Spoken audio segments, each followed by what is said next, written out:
guys কি খবৰ আপোনালোকৰ খবৰ নিশ্চয় ভাল আপোনালোকৰ আমাৰো ভাল কিন্তু হাতীৰ উপদ্ৰৱে অলপমান বেয়া কৰিছে সেইকাৰণে ৰাতি আমি টোপনি মাৰিব নোৱাৰো প্ৰায় দিনে এতিয়া গোৱালপাৰা জিলাৰ প্ৰত্যেকখন গাঁৱতেই কেৱল হাতী আৰু হাতী ৰাস্তাই পদূলিয়ে হাতী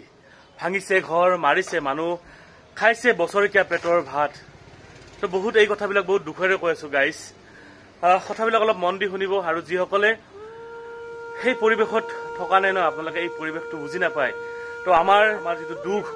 আমাৰ যিটো বেদনা কাৰণ আমি জনা হোৱাৰে পৰা হাতীৰ লগত খেলি ডাঙৰ হোৱা বুলি ক'লেও ভুল কোৱা নহ'ব কাৰণ এনেকুৱাকে আমি সৰুৰে পৰা ডাঙৰ হৈ আহিছো আৰু হাতী আৰু মানুহৰ সংঘাতে এদিন মানুহ নাথাকিবই যেন লাগিছে আমাৰ এই অঞ্চলত কেৱল থাকিব হাতী আৰু হাতী কাৰণ চৰকাৰে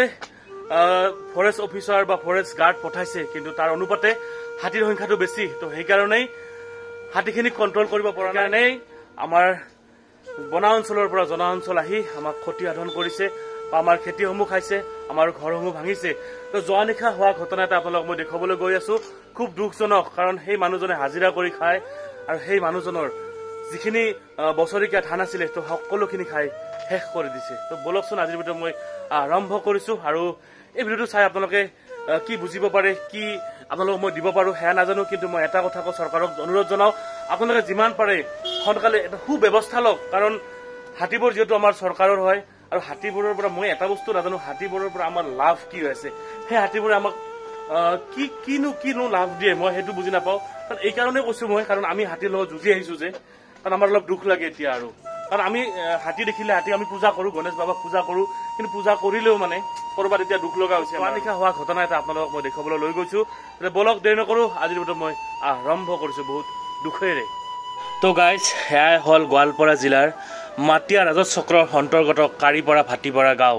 আৰু এয়াই গাঁৱৰ পৰিৱেশ এয়া কোনো বনা অঞ্চল নহয় এয়া জনা অঞ্চল মানুহৰ বসতিস্থল এয়া কোনো জাহি জংঘল কাটি মানুহে ঘৰ বনোৱা জেগা নহয় এয়া জনা অঞ্চল মানে বসতিস্থল বহুতে কয় জনা অঞ্চল কাটিছে আপোনালোকে তো এয়াই প্ৰমাণ তো চাওক এয়া ঘৰ মানুহৰ পকী ঘৰ আৰু লগতে সেয়া ৰাস্তা পকী ৰাস্তা চৰকাৰে বনাই দিয়া ৰাস্তা তো সেয়াই হ'ল পৰিৱেশ যিখন ঘৰত কালি উপদ্ৰৱ হ'ল আহি এইখন ঘৰতে প্ৰথমতে উপস্থিত হৈছিল হাতীখিনি তো এয়া ভাঙিছে বেৰা তো চাওকচোন বেৰাসমূহ কেনেকুৱাকৈ ভাঙিছে আৰু সেইফালে চাওক আপোনালোকে মানুহ হুলস্থুল খবৰ লোৱা আৰু এইফালে চাওক এয়া পকী ঘৰ গাইজ আৰু পকী ঘৰ ভাঙিছে এয়া নিশ্চয় তেওঁলোকৰ পাকঘৰ মই ভিতৰত সোমাই আপোনালোকক সম্পূৰ্ণ দৃশ্য মই দেখুৱাবলৈ চেষ্টা কৰিম আৰু এয়া চোতাল তেওঁলোকৰ আৰু মানুহে খবৰ ল'ব আহিছে ইহঁতৰ ঘৰত কাৰণ যিহেতু অতি দৰিদ্ৰ পৰিয়ালৰ লোক এওঁলোকে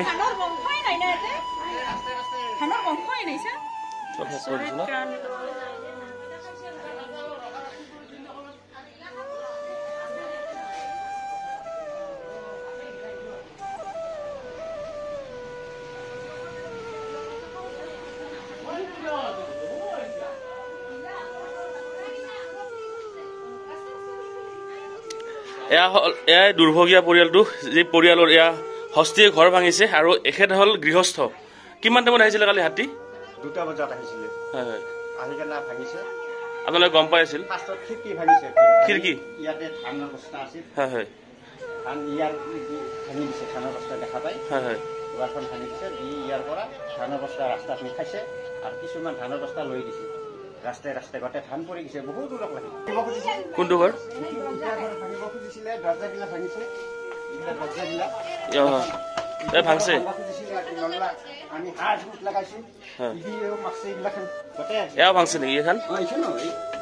খালি এটা কবজাত লাগি আছিল নহ'লে আৰু একবাৰ যদি মাৰি যায় পুৰা ভাঙি যায় এখন আমি ওলাব নোৱাৰো ইয়াতে হাতী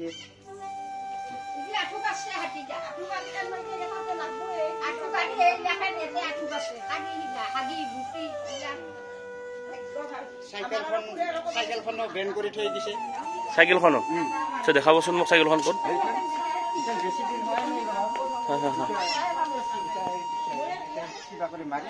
চাইকেলখন বাহিৰত আছিল আপোনাৰ ঘৰৰ ভিতৰত আছিল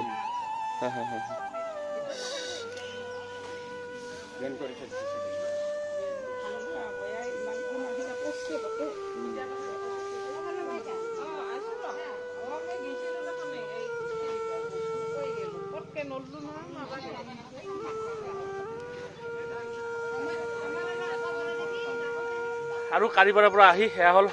চাৰিআলি বজাৰ আৰু সেই জাগাখিনি সোণাপুৰ বুলি কয় আৰু চাৰিআলি বুলিও কোৱা হয় আৰু ইয়াতে তাৰ পাছত ইয়াতে আহিছে আৰু ইয়াত আহি আপোনালোকে ইয়াত পথাৰ চাওক পথাৰৰ ঠিক নিচেই কাষতে এয়া মিলৰ কাষত থকা কলৰ থোপাটো খাইছে আৰু খাই তেনেকৈয়ে মিলৰ পিছেৰে সোমাই গৈ মিলত থকা যিখন পকী ৱাল সেইখন ভাঙিছে আৰু মিলৰ যিহেতু ভিতৰত ধান থাকে তো সেই ধানসমূহ খোৱাৰ প্ৰচেষ্টা চলাইছে তো চাওক আপোনালোকে একদম টিং ভাঙি শেষ কৰিছে আৰু চাওক এয়াই পকী ৱাল চাওকচোন কেনেকুৱাকৈ পকী ৱালসমূহ ভাঙিছে আৰু খিৰিকীসমূহ ভাঙি তাৰ ধান খোৱাৰ প্ৰয়াস কৰিছে তো এয়া মিনিমাম 4:30মান বজাৰ ঘটনা হ'ব মিলটো ভঙাৰ লগতে নিচেই কাষতে এখন গাড়ী ভাল কৰা সৰু প্ৰতিষ্ঠানৰে মানুহজনে পৰিয়ালটো পোহপাল দি আছিলে আৰু কালি মানে যোৱা নিশা আহি হাতীয়ে ইয়াকো লণ্ডভণ্ড কৰি আছে হাতীৰ খোজ আৰু আপোনালোকে দেখিলে অনুমান কৰিব পাৰিব কিমান ডাঙৰ প্ৰতিষ্ঠান তো চাওক কেইবাপাত ৰেঞ্চ আৰু অলপমান এটা ড্ৰাম য'ত তেল ৰখা হৈছে তো চাওক এনেকুৱাকৈ কালি আহি হাতীয়ে লণ্ডভণ্ড কৰিছে খুব দুখ লগা এই পৰিৱেশসমূহ কি ক'ম গাইজ তো আপোনালোকে ভিডিঅ'টো যিমান পাৰে সিমান শ্বেয়াৰ কৰক যাতে চৰকাৰেও কৰ্তৃপক্ষই এই ভিডিঅ'টো পায় আৰু চায় আৰু এই মানুহখিনিক যাতে সহায় কৰিব পাৰে সঁচাকৈ কৈছোঁ মই গাইজ যাতে সহায় অলপ কৰক চৰকাৰে এই মানুহখিনিক